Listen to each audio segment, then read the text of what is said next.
Today we will start chapter 9, okay, that is force and laws of motion. So the first topic of this chapter is balanced and unbalanced forces, this one, okay. Here many examples are given of balanced and unbalanced force, but in simple word I will tell you what is balanced and unbalanced force, okay. Suppose in this table, just a second, okay, suppose here you have kept an object, okay, and this object is pulled from this side as well as from this side by two people, okay. Now suppose if the person who is in this side is applying a force of F, okay, and the person who is in this side is also applying the same force F, will the object move? Okay, that means suppose you have an object on the table, you are pulling it from this side with F force, another person is pulling this same object with the same force in other side, the object will actually not move, because both these forces F and F are cancelling each other, because they are in opposite direction. One is pulling it towards right, one is pulling it towards left with equal force. So this force and this force are cancelling each other, and this pair of force is called balanced force. Balanced because one force is balancing the other, and that is why due to application of balanced force the object is not at all moving, okay. Now unbalanced force. Suppose if a person is pulling the same object from this side with a force of suppose 40 unit of force is Newton, okay, 40 Newton. Another person is pulling this object in this side with a force of suppose 30 Newton. Which one is greater? This 40 is greater. So in which direction the object is supposed to move? Towards the greater force, means towards this direction. So this force, is it balanced force? This is not balanced force, because the value of this 40 and 30 are not same, no, this is greater. So since both the forces are not equal, the effect is not will not be nullified, that means effect will not be zero, and in fact the object will move in which direction? In this direction, towards the greater force. So this pair of force, that is 30 and 20, is called unbalanced force, okay. Balanced means both should be equal, means if this side also I am applying 40, then this side also I should apply how much? 40, so that 40 gets cancelled, means one is this side towards right, another one is towards left, so the net force will be zero, and this is balanced. But if both the forces are not in equal magnitude, then the object will move towards the greater force, and this is called unbalanced force. Simple example, okay, you remember that example. Now next topic is, you go through, okay, you read this whole paragraph, and whatever I said, this thing is only mentioned in this paragraph, so there you go through. If you find any difficulty you can ask. Then we will move to the first law of motion, okay. See here, in this chapter we will discuss about three laws of motion given by a scientist named Newton. We also call it Newton's laws of motion. Three laws. So first we will discuss about the first law, okay.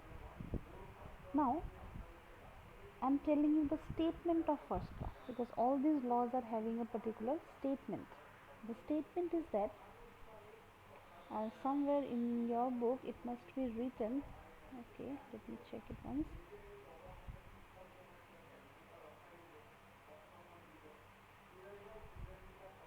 Okay, the statement is that suppose if an object if an object is at rest, or if an object is in uniform motion, then the state of the object can be changed only by applying some external force.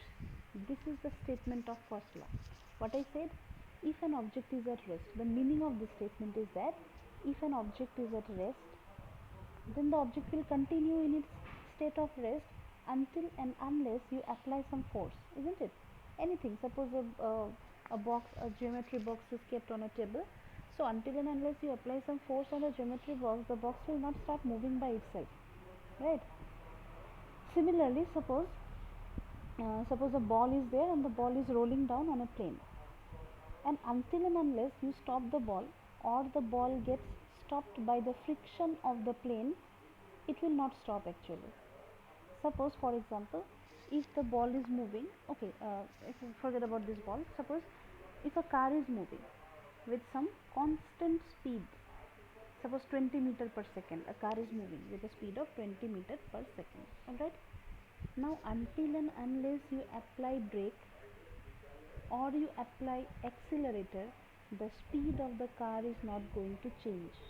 Suppose if you want to make the speed of the car from 20 to 30, what you have to apply? Accelerator. If you want to make the car, or if you want to stop the car, what you have to apply? Brake. So that means you have to apply some force, either to increase its speed or to decrease its speed. But if you don't apply any force, means you are not applying any brake, you are not applying any accelerator, then the car will keep on moving with the same speed. So that's what is said in first law, in the statement of first law, that an object which is at rest, I gave you the example of geometry box, and an object which is in uniform motion, I gave you the example of the car. Okay, these objects will remain in their own state until and unless some external force is applied. So this is the this is the statement of first law of motion. This first law of motion is also known as law of inertia. Inertia, okay, law of inertia. Now what is the meaning of inertia? Inertia means it is the tendency of an object to continue or to remain in its initial state. Suppose I told you about the geometry box. Now suppose if the geometry box is kept on the table, it will remain in the state of rest until and unless you apply some force. So this property of the geometry box to remaining in its initial state of rest is called inertia of the box. Suppose the car is moving with constant velocity, I told you the example. So until and unless you apply any force, the car will keep on moving with the same speed. So this is also a kind of inertia. Inertia means it is the property by which an object retain or an object remain in its initial state of rest or initial state of motion. Suppose the example of geometry box that I gave, here what kind of inertia we are observing? This is the inertia of rest, because the geometry box is tending to remain in which state? In the state of rest until and unless you apply some force. So this is called inertia of rest. But if I take the example of the car, where the car is moving with a constant speed, and until and unless you apply some external force, the car is not going to stop or not going to accelerate. What kind of inertia is observed there? That is inertia of motion.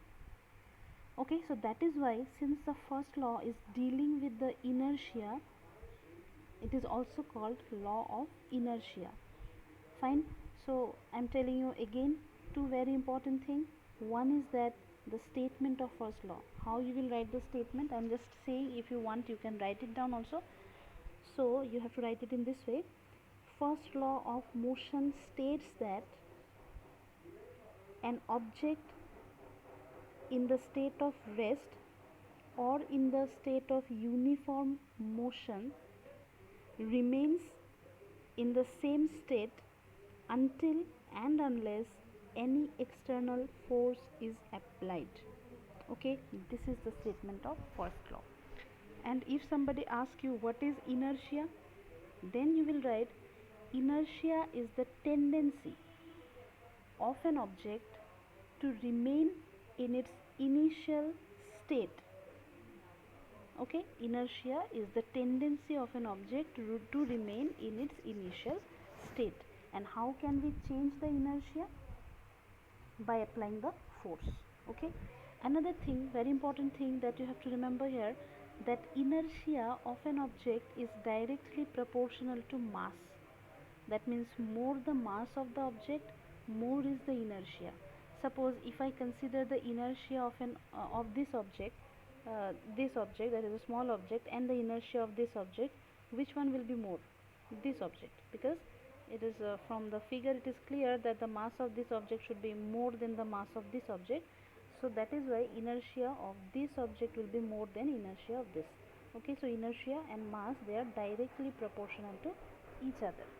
Alright, now here one example, one activity is given here, but before we discuss this activity, I'll tell you some more activity. Just a minute.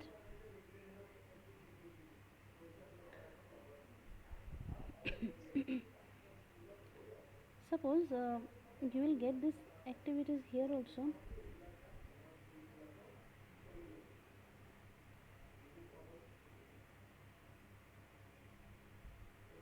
Okay, this one, huh? This one. Certain experiences that we may come across while traveling a motor car can be explained on the basis of the law of inertia. Law of inertia means, as I told you, the first law. Suppose, for example, we tend to remain at rest with respect to the seat until the it should be driver, I think, until the driver applies a brake. Okay, whatever is written, I am telling you in simple words. Suppose if you are traveling in a car or in a bus, suddenly you are sitting in a bus, the bus is at rest.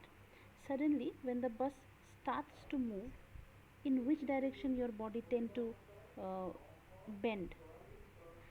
The bus was at rest, suddenly it starts moving, you will bend in, or you will incline in which direction?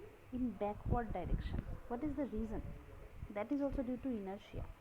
Because see, when the bus was not moving, when you were simply sitting inside the bus, your body was at rest. Okay, and we know that inertia means it is the tendency of every object to remain at the initial state. So what is the tendency of your body? To remain at rest, because you were at rest, but suddenly the bus starts moving. So when the bus starts moving, your body want to remain at the state of rest, because initially it was at rest. So that is why your body go against the motion of the bus. The bus is moving forward, but your body lie inclined in or bend in backward direction, because your body still wants to remain at rest. This is the property of inertia. Our body also follows the same thing. Okay, similarly, suppose when you are moving in a bus, now your body, after some time, your body has acquired what kind of inertia? Inertia of motion, because now the bus is moving, your body is also moving with the bus, right? So we acquired the inertia of motion. Now suddenly if the bus stops, then what will happen? Since now we are in what kind of inertia? Inertia of motion. But the bus stops, but our body still wants to remain in motion. So that is why we will move, or we will bend in forward direction, because the bus has stopped, but our body still wants to move. So that is why our body will bend in forward direction. So both these are the examples of inertia. One is the example of inertia of rest, that is the first case. When we were at rest and the bus starts moving, we bend in backward direction, that is inertia of rest, due to inertia of rest. And when in the second case, when the bus stops but our body wants to remain in motion, that is called inertia of motion, or an example of inertia of motion. Alright, now here one example is given. This example, suppose here there is an inclined plane like this kind of inclined plane, okay, and a marble or a small ball which is released from the top of the inclined plane. It comes down and then it rebounds, and suppose I'm not talking about these two cases, I'm talking about only one case, that is this case. Okay, it rebounds and it goes through this inclined plane. So it is seen that until and unless any force is applied, any kind of force means, suppose frictional force means when an object moves or roll down on a plane, the plane, the surface of the plane applies some kind of resisting force, that is called frictional force. So suppose this frictional force in this case is absent, though practically it is not possible, the whole thing is theoretical. Okay, if the frictional force is absent, then it is seen that this body, it comes down and then it moves up by the same height. By the same height means here at how much height it was. Suppose it was from ground surface, it was at a height of 10 meter, suppose. Then when it is rebounding and when it is moving in this plane, then how much height it will go? Then this height is also should be how much? Same, 10 meter. That's what is mentioned here. Now suppose if this inclined plane, instead of keeping the plane like this, if I keep the plane like this as shown by the blue line, like this, if I keep the plane, then what will happen?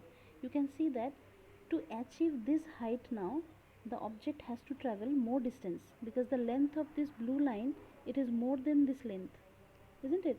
But according to the inertia means initially the object was, since it was at a height h, it will always try to remain at how much height? At height h. So though in the third case, suppose when the inclined plane is this much, this one, red one, okay, then you can see that this length, certainly this length is more than this length, isn't it? But since the object has to reach to this height means from ground surface it has to be how much? 10 meter. Reason? Because this is also at how much height? I said that it is also at 10 meter. So since it has to come to the 10 meter height due to inertia means initially it was at 10 meter, so now also it wants to come to 10 meter. So it is actually traveling more distance, because this distance is more than this distance. Alright, okay. Now suppose instead of this inclined plane, if we take this plane now, no inclination is 0. So what will happen? Theoretical, okay, I am talking about theoretical. Practically this is not possible, because friction is present in all the surfaces. Okay, so now instead of this inclined plane, if we have this plane, then theoretically this object should move to infinite distance until it reach a height of h from the ground surface. And to achieve this height of h, it has to move to infinite distance. We don't know when it will reach height h. So that is an example of inertia. It should happen if this surface and this surface are frictionless, if no friction is there. So we generally cannot perform this experiment in general cases.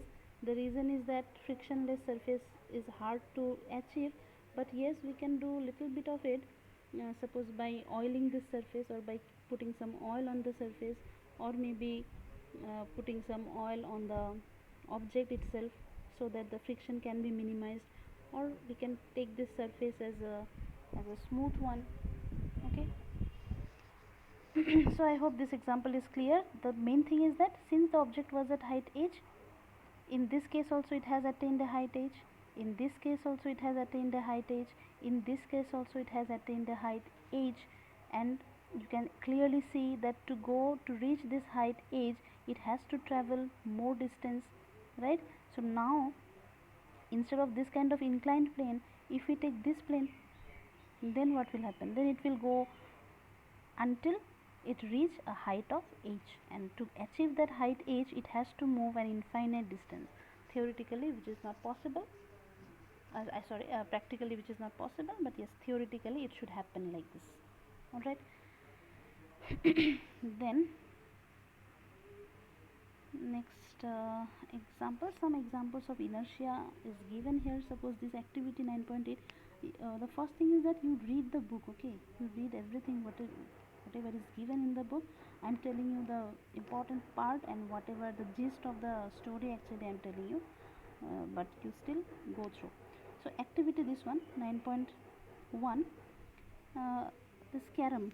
Okay, I think all of you have played carom once at least. So when you are striking this pile of this one with a striker, what will happen? Suppose you want to remove this bottom one. Okay, with this striker. Then what will happen? From this bottom, just a second, okay, from this bottom, suppose you are removing this coin which is exactly at the bottom, and when you remove this coin you will see that the rest coins, it will still remain in the same position.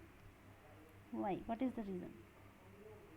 If you can nicely remove this bottom coin, you will see that the top coins, they will still remain like as it was.